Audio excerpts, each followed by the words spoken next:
Christians.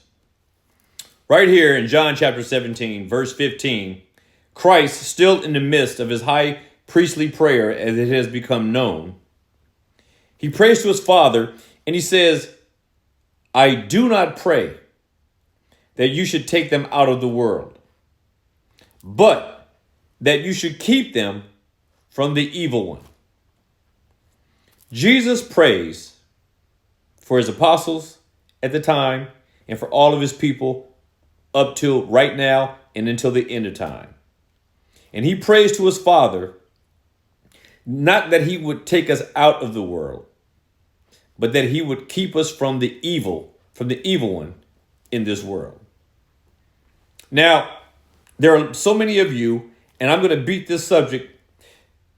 I'm going to beat this dead horse as often as possible, because I get so tired of hearing all these so-called believers telling people and inciting fear, other Christians, telling other Christians, again, inciting fear that they can lose their salvation.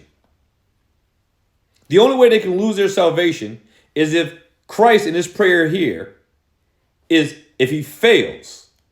And if God the Father fails in doing what Christ is praying here to happen, which is for those who are in him to be kept from the evil one. When you say that a person can lose their salvation, you're saying that somehow Satan came in and stripped you away from Christ. Somehow that what Satan gets prevails over what Christ gets from his Father after asking.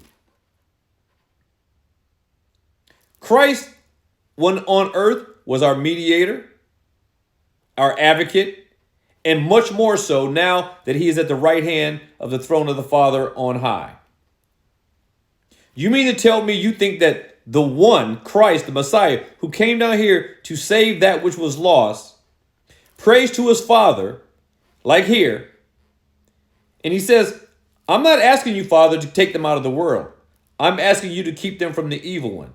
Do you think that this or any other prayer that Christ made to the Father went unanswered?